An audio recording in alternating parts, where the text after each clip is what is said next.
زابل اوس باجوړ ته تللی وم نو څه ملګرو سره ناست وم هغوی چې کومې خبرې ما ته وکړې هغې راته بالکل حقیقت وکړې دا در سره شیر کوم دا واورئ او تاسو راسه بیا خپله فیصله په کمنټس کې شیر کړئ د دې قام دپاره چې څوک مبارزه کوي هر انسان تر خپل وسه پورې لګیا دی ځینې ډېر کسان داسې دي چې هغه ډېر پښتانه د منځ نه غلي ناست دي ځان یې سایلنټ کړي خو چې کوم بیا احساسي خلک دی هغه د دې قام دپاره یو ذات لاواز چوتی که سیاسي لیول په اسمبلۍ په پلور باندې کوم چې بس هر سړی د خپل وسه پورې چوتی نو هغه ماته وویل لالي ویل داسې شعر که په دې کې ته لاړ شې که نه نو په دې کې دې قام ته هېڅ قسمه نقصان نشته نقصان چې ډایرکټ ستا کور ته دی بیا راته مثالونه راکړه ویل ستا نه ډېر تکړه کسانو عثمان کاکړ لاړ د هغو کور پې تباه و برباد شو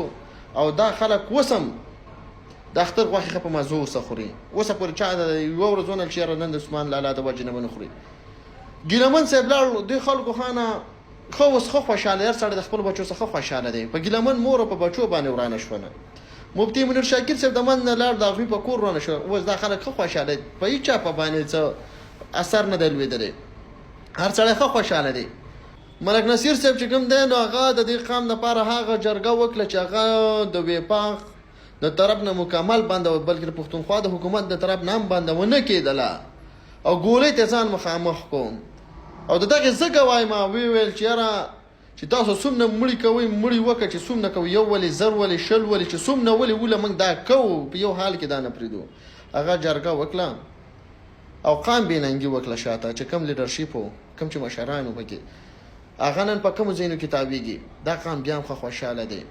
ارمان لوړي د دې قام دپاره لاړ عارف افغان د دې قام دپاره لاړ بشیر بلور د دې قام دپاره لاړ هارون بلور د دې قام دپاره لاړ مړه د مفتي سردار علي حقاني صاحب د دې قام دپاره لاړ خان مفتي عبدالشکور صاحب که څوک هغه د دې قام دپاره لاړ مړه چې زه به تا ته که اوس لږ غونتې ورته ویټ وکړم او لږ غونتې نومونه سرچ کړم که نه اوس به درته کم از کم یو 100 د قام داسې مبارزین به ته یاد کړم چې هغه پښتون سرمایه وه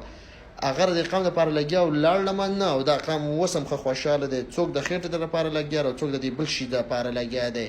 د دغه دوه شیز دپاره خلک لګیا دی او په دې قام باندې هېڅ قسمه دغه نه اثر نه لوېږي او بله خبره دا ده